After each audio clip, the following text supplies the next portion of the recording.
Good evening dear students. तो आम last class माने गतकाली आम हूँ उद्भिद मानकर श्रेणी विभाग को कंप्लीट करते हाँ कि नहीं। तो आज आम क्या बाबद पढ़ा प्राणी मानकर किपरि श्रेणी विभाग करवा जेपरी भाव में आम कि वैशिष्ट्य कि उद्भिदर किसी गुण को लेकिन आम उद्भिदर विभक्तिकरण करुले से भाव में प्राणी मानकर आम श्रेणी विभाग करवा। उद्भिद मानकर आम कांडर प्रकृति चेरर प्रकार बीजपत्र किपरि बीजपत्र देखा जापर पुणी पत्र विन्यास यही विभिन्न प्रकार वैशिष्ट्य आधार में आम उद्भिद को विभिन्न श्रेणी में अंतर्भुक्त करते से भाव में आम प्राणी मानकर श्रेणी विभाग करवा। अच्छा छुआ श्रेणी विभाग करने द्वारा आम कौन श्रेणी विभाग करुचे कहल आम श्रेणी विभाग कर कारण हूँ आमको सहज हम कि माने किसी गोटे उद्भिद हो कि किसी गोटे प्राणी विषय जानापी आम सहजरे ताकू चिन्हट करिपरिबा आमको सहज हम पढ़ापी ठीक अच्छे से आम श्रेणी विभाग करें उभय उद्भिद एवं प्राणी मानकर। तो देख तुम फास्ट लाइन कौन देछि उद्भिद परि प्राणी माने मध्य परस्पर ठारू यथेष्ट भिन्न जेपरी गोटे उद्भिद आउ एक उद्भिद ठारू भिन्न होता है से भाव में गोटे प्राणी अन्य एक प्राणी ठारू भिन्न होता है।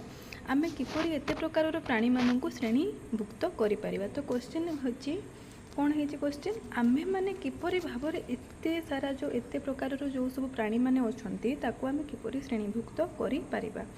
सेमानंकु श्रेणी विभाग करिबा पाई तुमे केउ वैशिष्ट्य विषय चिंता करि परिबो। तो मु कहली जेपरि उद्भिद मानंकु आमे किछि तार गुण आधार रे किछि तार वैशिष्ट्य आधार रे आमे श्रेणीभुक्त करिथिले सेहि परि भाव में प्राणी मानंकु मध्य किछि तांकर वैशिष्ट्य आधार रे बा गुण आधार रे आमे श्रेणीभुक्त करिबा ठीक अछि। तो कौन कौन वैशिष्ट्य आधार में आम कर प्राणी मान माने श्रेणीभुक्त जानिबा ठीक अच्छे। तो देख छुआ तुम मानकर ये गोटे पेज रे अच्छी देख देख ये अच्छी है ना। तो आम मैंने प्राणी मानू कौ आधार रे कौ वैशिष्ट्य आधार रे श्रेणीभुक्त बा श्रेणी विभाग करवा। देख तुम ये कौन देछि एटा देखो फर्स्ट लाइन है प्राणी माने कौन खाती केउठी रुहंती सेमानकर रंग और सेमाने किपरि चलप्रचल करती इत्यादि विभिन्न वैशिष्ट्य आधार रे आम्भे माने बा तुमे माने प्राणी मानू श्रेणीभुक्त करिथिबो ठीक अच्छे। तो सेठी गोटे हमर क्वेश्चन थिला कि प्राणी मानू आमे किपरि श्रेणीभुक्त करिबा ठीक अच्छे। तो कौ कौ आधार रे आमे करिबा कौ वैशिष्ट्य आधार रे प्रथमे होची प्राणी माने कौन खाती से आधार रे किछि प्राणी देखिब मांसाशी प्राणी थांती केवल मांस खाइकी जमती आमर बाघ है किछि प्राणी थांती गछ डाल पत्र खाइकी रुहंती जेपरि आमर हेले शाकाहारी प्राणी माने हाँ कि नहीं जेपरिक आमर छेड़ी गाई एमाने सबू है ना। तो मैंने गछ डाल पत्र खाइकी रुहंती। तो देख बाघ छेड़ी भिन्न कि नहीं खाद्य माने तांकर गोटे प्राणी आ गोटे प्राणी ठारू अलग कौ आधार रे खाद्य खाइबा आधार रे है जमती बाघ मांसाशी अटे किंतु छेड़ी आमर गाई कौन खाऊची गछ डाल पत्र खाई तार माने जीवन निर्वाह करुची सेपरि कौठी रुहंती जेपरि आमर देखिबो गाई माने गाई छेड़ी है माने सब कौन गृहपालित पशु घरे रुहंती आमे सब ताकू घरे रखी थाउ किंतु बाघ कौटी रुहे जंगल में रुहे ठीक अच्छे। तो प्राणी मानकर रहिबा आधार रे तांकर वासस्थान आधार रे मध्य आमे माने विभिन्न प्राणी को विभिन्न श्रेणी रे अंतर्भुक्त करिथाउ सेपरि तांकर रंग हो किंबा तांकर चल प्रचल प्रक्रिया माने देखिबो किछि प्राणी उड़ंती आमर पक्षी जेमती उड़ुची किंतु बाघ चलुची छेड़ी चलुची हाँ कि नहीं। तो तांकर एही प्रकार चल प्रचल माध्यम बा चल प्रचल वैशिष्ट्य मध्य आमे माने विभिन्न प्राणी मानू विभिन्न श्रेणी रे अंतर्भुक्त करिथाउ बुझिपारलो। तो को को वैशिष्ट्य आधार रे आमे प्राणी मानू विभिन्न श्रेणी रे श्रेणीभुक्त करिथाउ छुआ तांकर खाइबा आधार रे तांकर वासस्थान आधार रे तांकर रंग आधार रे आउ कोन तांकर चल प्रचलन बा चल प्रचल आधार रे बुझिपारलो। तो लिखिबो हला कोन लिखिबो मु कहूची तबे माने लिखिबो आम्भे माने प्राणी मानू निम्न रे दिया जाइथिबा वैशिष्ट्य आधार रे श्रेणीभुक्त करि थाउ। तापर लिखिबो एक नंबर देकी लिखिबो प्राणी माने कौन खाती प्राणी मानकर वासस्थान आधार रे प्राणी मानकर रंग आधार रे एवं प्राणीमानंकर चलप्रचल आधार रे। ठीक अच्छे आम सब यही आधार रे आम मुख्यतः कौन करि थाउ प्राणीमानंकर श्रेणीभुक्त करि थाउ। ठीक अच्छे श्रेणी विभाग करने द्वारा उद्भिद और प्राणी मानक मध्य थिबा समानता और पार्थक्य को बुझिबा एवं अध्ययन करने सहज होता है। तो मुझे जमती कहली आम्भे मैंने कौन पाई श्रेणी विभिन्न श्रेणी रे विभिन्न उद्भिद और प्राणी को रखी था कौन पाई आम श्रेणी विभाग करि थाउ कौन पाई ना श्रेणी विभाग करने द्वारा उद्भिद और प्राणी मानक मध्य थिबा समानता एवं पार्थक्य को बुझिबा एवं अध्ययन करने सहज होता है। तो सेकंड क्वेश्चन जदि तुमको पचारा आम्भे मैंने कौन पे उद्भिद और प्राणी मानक श्रेणी विभाग करि थाउ तुमे माने भी लिखिबो। तो तार आंसर कौन हम तार आंसर हम श्रेणी विभाग करने द्वारा उद्भिद और प्राणी मानक मध्य थिबा समानता एवं पार्थक्य को आम बुझिबा एवं अध्ययन करिबारे सहज होइथाय। बुझि पारला तार आंसर कौन हम आंसर हम श्रेणी विभाग करने द्वारा उद्भिद और प्राणी मानक मध्य थिबा समानता एवं पार्थक्य को बुझिबा एवं अध्ययन करने सहज होइथाय। एही कारण जोगु आमे विभिन्न प्रकार उद्भिद एवं प्राणी मानक विभिन्न प्रकार श्रेणी रे अंतर्भुक्त करि थाउ बा आमे विभिन्न प्रकार श्रेणी विभाग करि थाउ। ठीक अच्छे प्रथमे लिखिबो कि होची आम्भे माने प्राणी मानकु बा प्रथमे लिखिबो प्राणी मानकु को वैशिष्ट्य आधार रे आम्भे माने कोन श्रेणी विभाग करिछे प्राणी और उद्भिद मानकर काहेकि श्रेणी विभाग करा जाए। ठीक अच्छे बुझीगला। देखो छुआ मु तुम मान को एठी नोट शेयर कर देछि कौन प्राणी मानकर आमे किपरि श्रेणी विभाग करवा उदाहरण सहित मु तुम मान को नोट शेयर कर देछि। देखो उद्भिद पर प्राणी माने मध्य परस्पर ठारू यथेष्ट भिन्न होता प्राणी मानक निम्न रे दिया जायतिबा वैशिष्ट्य आधार रे श्रेणी विभाग करा जाय परिबो। प्राणी मानक खाइबा आधार रे जेपरि कि उदाहरण बाघ एक मांसाशी प्राणी बाघ मांस खाई तार जीवन अतिबाहित करिथाय सेहि भली भाबरे छेली एक शाकाहारी प्राणी छेली घास डाल पत्र खाई थाए। तापरे द्वितीय को आधार रे को वैशिष्ट्य आधार रे आमे प्राणी मानक श्रेणी विभाग करथाउ प्राणी मानक वासस्थान आधार रे उदाहरण सिंह जंगल रे रहिताए छेली एक गृहपालित पशु माने से घरे रहिताए। तापरे 3 नंबर रे कोन प्राणी मानकर रंग आधार रे हला। तो प्राणी मानकर रंग किपरि माने इंग्लिश रे कोन कलर। ठीक अच्छे तो जेपरि बाघर रंग हलदिया कमला और कला धाड़ी देखियो कमला और हलदिया थिबो आ ता ऊपर ब्लैक ब्लैक कलर माने कला कला रंगर ऊपर लाइन सबू माने धाड़ी सबू माने थाए देखिछ न तुम माने बाघ। तापरे छेलीर रंग है छेलीर रंग विभिन्न प्रकार रही है धड़ा होता है कला होता है बादामी बा मिश्रण रंगर भी होई थाए है।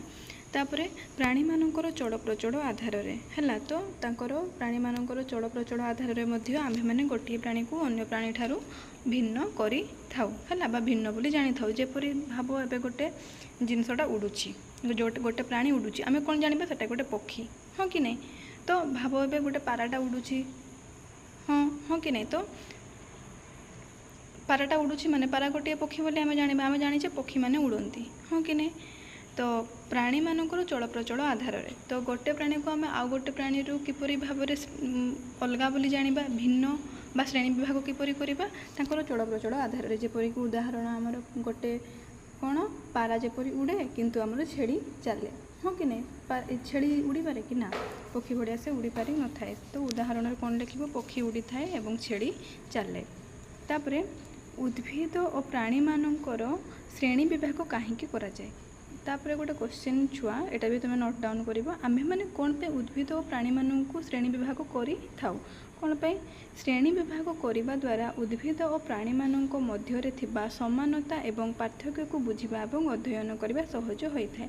तो जेते बळे आमे श्रेणी विभाग करि थाउ गोटे माने किछि माने सबु जे कोनोसी उद्भिद हो कि प्राणी हो आमे उद्भिद और प्राणी मानक श्रेणी विभाग करिबा द्वारा हमर कोन हुए हमको सहज हुए है तांको भितर जो समानता हो माने कौन समान अच्छी कौन समान गुण अच्छी तांको भितर कौन पार्थक्य कौन भिन्नता अच्छी ताको आमे बुझीबापाई आ पढ़ीबापाई अध्ययन करबा माने पढ़ीबापाई। ठीक अच्छे तो प्राणी मानक बा उद्भिद मानक मध्य जो भिन्नता रही बा समानता रही ताको आमे बुझीबा एवं पढ़ीबापाई आमको सहज होइताय कहा द्वारा यही श्रेणी विभाग करबा द्वारा। ठीक अच्छे बुझीगला।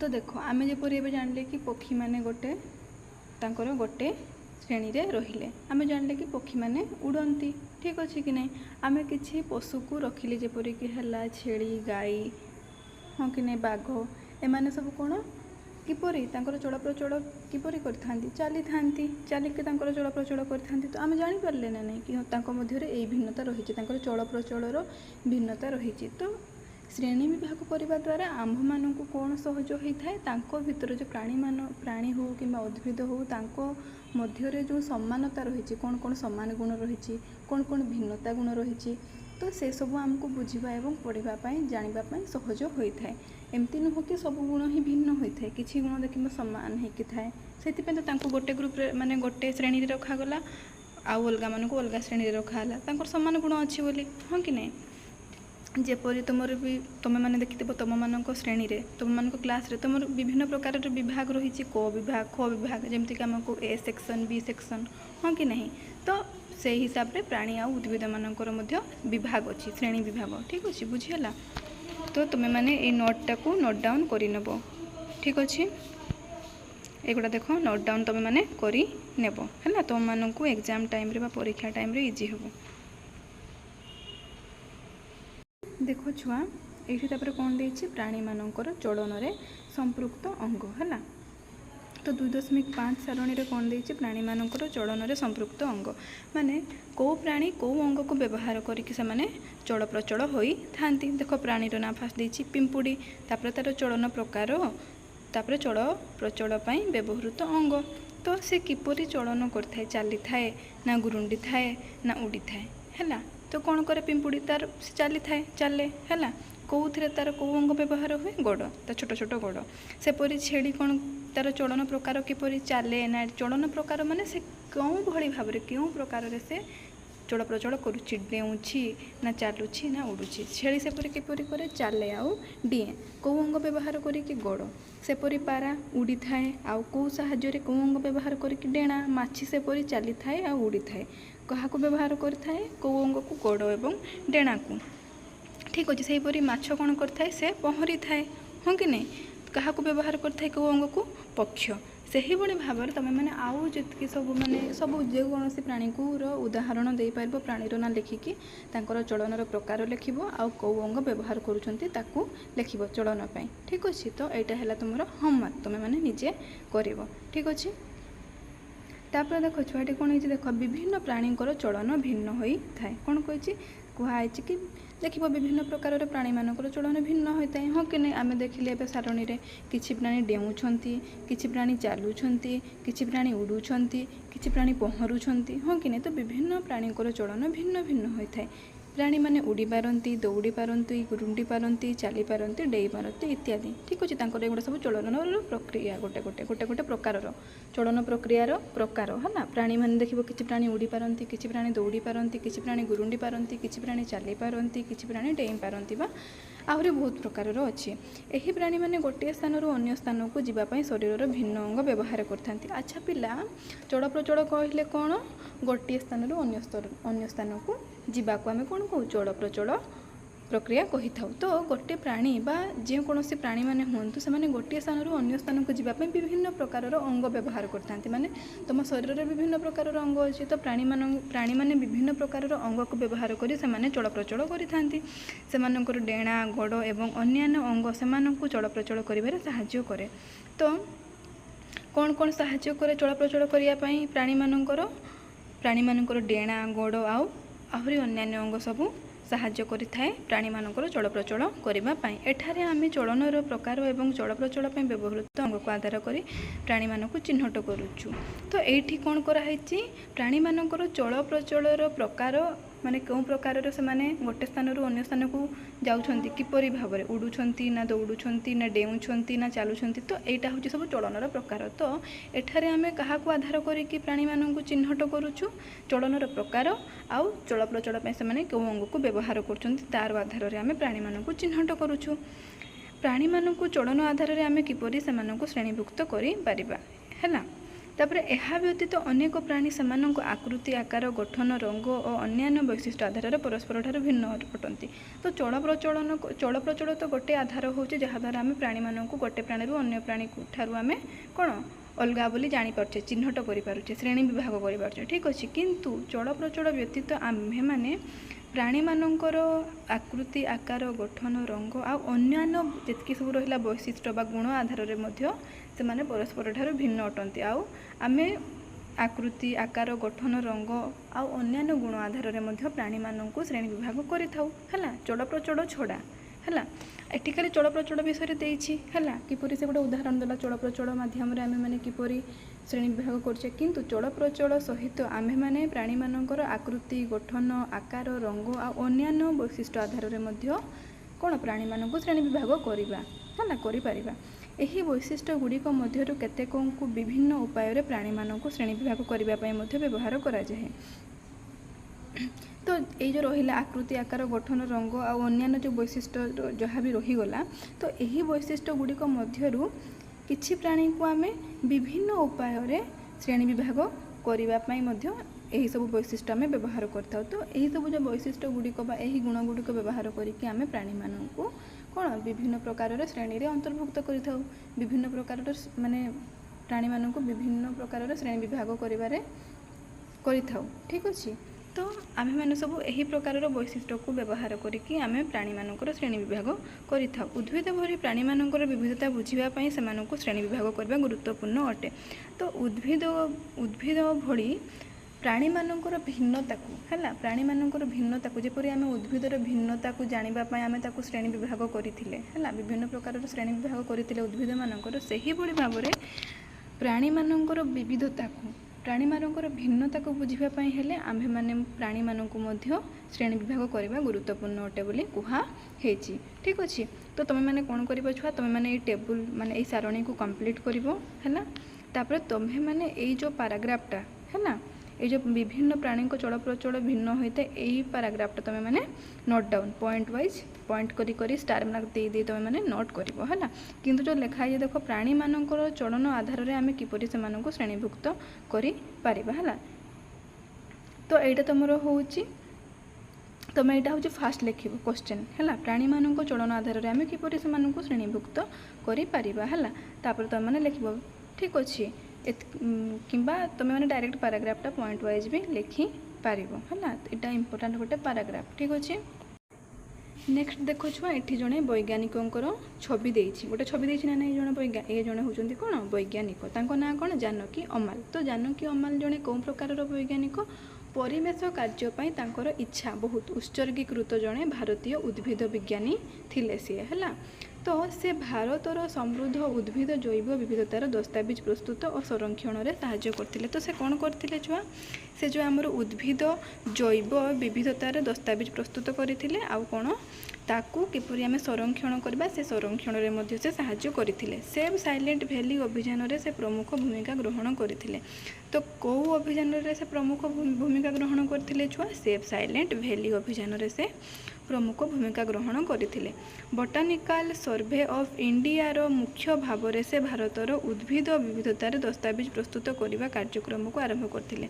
आउ से को कार्यक्रम को आरंभ करथिले जो आमर रहिला बोटानिकल सर्वे ऑफ इंडिया रो से मुख्य भाव रे से भारतर उद्भिद विविधतार दस्तावेज प्रस्तुत करने कार्यक्रम को आरंभ करथिले है। तो बोटानिकल सर्वे ऑफ इंडिया रे से मुख्य भाव रे रही जो भारत विभिन्न प्रकार उद्भिद रही तार सब दस्तावेज तार सब तालिका को प्रस्तुत करी माने प्रस्तुत करने कार्यक्रम को से आरंभ करी थिले है। तो बोटानिकल सर्वे ऑफ इंडिया रे से मुख्य भाव में रही से जो विभिन्न प्रकार जो उद्भिद विविधतार दस्तावेज से प्रस्तुत करथिले है। तो उद्भिद विविधतार से तालिका प्रस्तुत करने कार्यक्रम को से आरंभ करथिले ठीक अच्छे।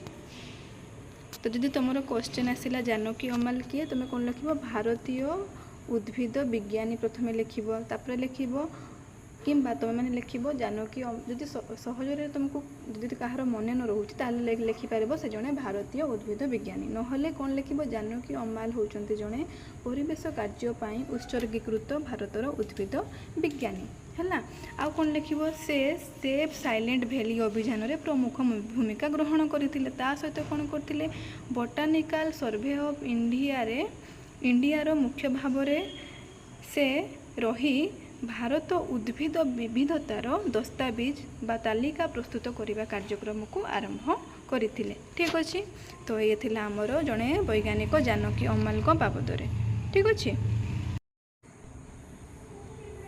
ତ ଦେଖ ଛୁଆ, ଏବେ ଆମେ କ'ଣ ପଢ଼ିବା? ଏବେ ଆମେ ଗୋଟେ ସଫଳତାର କାହାଣୀ ପଢ଼ିବା, ଗୋଟେ ସକ୍ସେସଫୁଲ୍ ଷ୍ଟୋରି ବିଷୟରେ ପଢ଼ିବା ହେଲା। ଗପ ବିଷୟରେ, ଗୋଟେ ସଫଳତାର ଗପ ବିଷୟରେ ପଢ଼ିବା ହେଲା। ଯେଉଁ ସକ୍ସେସ୍ ଷ୍ଟୋରିରୁ ଜାଣିପାରୁଥିବ, ସକ୍ସେସ୍, ସଫଳତାର ଇଂଲିଶ ସକ୍ସେସ୍। ତ ସଫଳତାର କାହାଣୀ ନିରବ ଉପତ୍ୟକା ବଞ୍ଚାଅ ଆନ୍ଦୋଳନ। ତ ଏହା ହେଉଛି କେରଳର ପାଲକ୍କଡ଼ ଜିଲ୍ଲାର ଏକ ଜଙ୍ଗଲର ବାସ୍ତବ କାହାଣୀ। ତ ଏଇ ଯେଉଁ ସଫଳତାର କାହାଣୀଟି କାହାର କାହାଣୀ? ଗୋଟେ ଜଙ୍ଗଲର ବାସ୍ତବ କାହାଣୀ। କେଉଁ ଜଙ୍ଗଲର? କେରଳରେ ଥିବା ପାଲକ୍କଡ଼ ଜିଲ୍ଲାର ଏକ ଜଙ୍ଗଲର ବାସ୍ତବ କାହାଣୀ। ଏହି କାହାଣୀଟି ଏକ ଆନ୍ଧ୍ର ଜଙ୍ଗଲର ସୌନ୍ଦର୍ଯ୍ୟ ଏବଂ ଏହାର ସମୃଦ୍ଧ ଜୈବ ବିବିଧତାକୁ ସଂରକ୍ଷିତ କରିବା ପାଇଁ ଉଦ୍ଦିଷ୍ଟ। ତ ଏହି କାହାଣୀଟି କାହା ଉପରେ ଆଧାର ଅଛି? ଏହି କାହାଣୀଟି କାହା ବିଷୟରେ ଦେଇଛି? କିପରି ଏକ ଆର୍ଦ୍ର ଜଙ୍ଗଲର ସୌନ୍ଦର୍ଯ୍ୟ ଏବଂ ଏହାର ସମୃଦ୍ଧ ଜୀବ ବିବିଧତାକୁ ସଂରକ୍ଷିତ କରାଯାଇପାରିବ। ତ ଗୋଟେ ଆର୍ଦ୍ର ଜଙ୍ଗଲର କିପରି ସୌନ୍ଦର୍ଯ୍ୟ ଏବଂ ଜୀବ ବିବିଧତାକୁ ସଂରକ୍ଷିତ କରାଯାଇପାରିବ ବା କରାଯାଇଛି, ସେ ଉପରେ ଏହି କାହାଣୀଟି ଅଛି। ବର୍ତ୍ତମାନର ପ୍ରସିଦ୍ଧ ସାଇଲେଣ୍ଟ ଭ୍ୟାଲିକୁ ଜଙ୍ଗଲର ଆଖପାଖ ଅଞ୍ଚଳରେ ମଧ୍ୟ ରହୁନଥିବା ସାଧାରଣ ଲୋକଙ୍କ ନେତୃତ୍ୱରେ ଏକ ଉଲ୍ଲେଖନୀୟ ଆନ୍ଦୋଳନ ଦ୍ୱାରା ରକ୍ଷା କରାଯାଇଥିଲା। ତ ଆମର ଯେଉଁ ବର୍ତ୍ତମାନ ଯେଉଁ ପ୍ରସିଦ୍ଧ ଅଛି ସାଇଲେଣ୍ଟ ଭ୍ୟାଲି ବୋଲି, ତ ସେ ସାଇଲେଣ୍ଟ ଭ୍ୟାଲି ଜଙ୍ଗଲର ଆଖପାଖ ଅଞ୍ଚଳରେ ଯେଉଁ ଲୋକମାନେ ରହୁନଥିଲେ, ସେହି ଲୋକମାନେ ମଧ୍ୟ କ'ଣ ନେତୃତ୍ୱ ନେଇକି ଗୋଟେ ଆନ୍ଦୋଳନ କରିଥିଲେ। କ'ଣ ପାଇଁ? ସାଇଲେଣ୍ଟ ଭ୍ୟାଲିକୁ ବା ସାଇଲେଣ୍ଟ ଭ୍ୟାଲି ଜଙ୍ଗଲକୁ ରକ୍ଷା କରିବା ପାଇଁ। ତ କୁହାଯାଇଛି, ଦେଖ, ବର୍ତ୍ତମାନର ପ୍ରସିଦ୍ଧ ସାଇଲେଣ୍ଟ ଭ୍ୟାଲିକୁ ଜଙ୍ଗଲର ଆଖପାଖରେ ରହୁନଥିବା ଲୋକମାନେ ମଧ୍ୟ ନେତୃତ୍ୱ ନେଇକି ଗୋଟେ ଉଲ୍ଲେଖନୀୟ ଆନ୍ଦୋଳନ ଦ୍ୱାରା ତାକୁ ସାଇଲେଣ୍ଟ ଭ୍ୟାଲିକୁ ରକ୍ଷା କରିଥିଲେ। ଠିକ୍ ଅଛି, କୁନ୍ଥିପୁଜା ନଦୀ ଉପରେ ଜଳବିଦ୍ୟୁତ ଡ୍ୟାମ୍ ପ୍ରସ୍ତାବ ବିରୋଧରେ 10 ବର୍ଷ ଧରି ଲଢ଼େଇ ଜାରି ରହିଥିଲା। ତ ଯେଉଁ କୁନ୍ଥିପୁଜା ନଦୀ ହେଲା, ଗୋଟେ ନଦୀ ଉପରେ କ'ଣ କରାଯିବ ବୋଲି କୁହାଯାଇଥିଲା? ଜଳବିଦ୍ୟୁତ ଡ୍ୟାମ୍ କରାଯିବ ବୋଲି ପ୍ରସ୍ତାବ ଦିଆଯାଇଥିଲା। ତ ସେ ଲୋକମାନେ କ'ଣ କରିଥିଲେ? ଏହା ବିରୋଧରେ ଆନ୍ଦୋଳନ ଆରମ୍ଭ କରିଥିଲେ, ଲଢ଼େଇ ତାଙ୍କର ଜାରି ରଖିଥିଲେ। କେତେ ବର୍ଷ ଧରି? 10 ବର୍ଷ ଧରି। ତ ଯେଉଁ କୁନ୍ଥିପୁଜା ନଦୀ ଉପରେ ଯେଉଁ ଜଳବିଦ୍ୟୁତ ଡ୍ୟାମ୍ କରିଥିଲେ, କ'ଣ ହେଇଥାନ୍ତା? ସେଇ ପାଖରେ ଯେଉଁ ସବୁ ଜୀବ ବିବିଧତା ରହିଛନ୍ତି, ଜୀବଜନ୍ତୁ ରହିଛନ୍ତି, ଉଦ୍ଭିଦ ଯେଉଁ ସବୁ ରହିଛି, ତା ପାଖରେ ଜଙ୍ଗଲ ପୁରା ନଷ୍ଟ ହୋଇଯାଇଥାନ୍ତା। ସେଥିପାଇଁ ସେ କ'ଣ କରିଥିଲେ? ଲୋକମାନେ ଯେଉଁ ଜଳବିଦ୍ୟୁତ ଡ୍ୟାମ୍ ପ୍ରସ୍ତାବ ବିରୋଧରେ 10 ବର୍ଷ ଧରି ସେମାନେ ଲଢ଼େଇ ଜାରି ରଖିଥିଲେ। ସେହି ସମୟରେ ଲୋକମାନେ ସମସ୍ତ ସମ୍ଭାବ୍ୟ ଉପଲବ୍ଧ ଉପାୟ ଯଥା ବ୍ୟାପକ ସଚେତନ କାର୍ଯ୍ୟକ୍ରମ, ସମ୍ପାଦକମାନଙ୍କୁ ଚିଠି, ପ୍ରବନ୍ଧ, ଖବରକାଗଜ, ସେମିନାର ଏବଂ ଅଦାଲତର ଆବେଦନ ଓ ଅପିଲ ବ୍ୟବହାର କରିଥିଲେ। ତ କେଉଁ ମାଧ୍ୟମରେ ସେମାନେ ଲଢ଼େଇଟି କରିଥିଲେ? ଲୋକମାନେ ଜାଣିଲେ ସିନା ବେଶୀ ଲୋକ ଏକଜୁଟ ହେଇକି ତାର ବିରୋଧ କରିବେ ହେଲା, ଆଉ କିଛି ଅଳ୍ପ ଲୋକର ତ ବିରୋଧ କଲେ କିଛି ହେଇପାରିବନି। ତ ସେମାନେ କ'ଣ କରିଥିଲେ? ସେହି ସମୟରେ ଲୋକମାନେ କ'ଣ କରିଥିଲେ?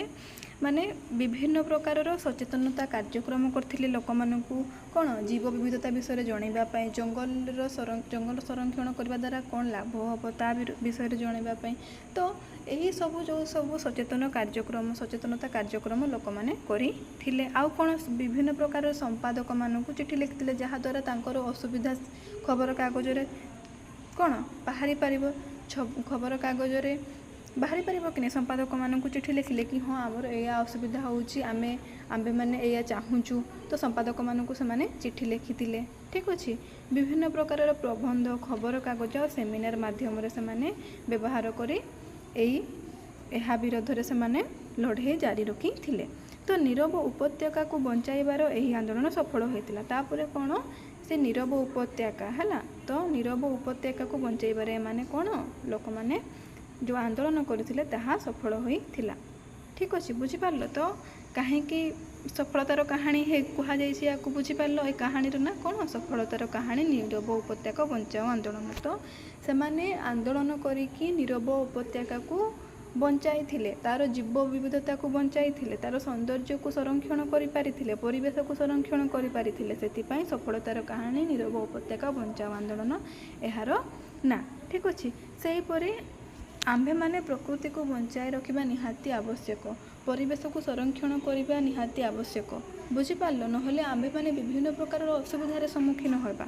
ଠିକ୍ ଅଛି, बुझिपार तो यही आउ कौ आंदोलन आम राज्य होती प्रकृति को बचाइवाई आम राज्य कौन ओडिशा तो आम राज्यर प्रकृति को बचाइवा और सुरक्षा देवाई एभली किसी आंदोलन होई कि है ठीक अच्छे तुम मानकर टास्क रहा किसी आंदोलन होती कि नहीं तुम मैंने वयस्क तुम जेजेबापा तुम बापा तुम माँ जहाँ को हेले पचारिकी तुम मैंने निजे जान ठीक अच्छे आउ लेख बरणी प्रस्तुत कर ठीक अच्छे छुआ तो आज छुआ एतिकी आमे नेक्स्ट क्लास रे आउ जहाँ रहा आमे पढ़ा कंटिन्यू करवा ठीक अच्छे थैंक यू।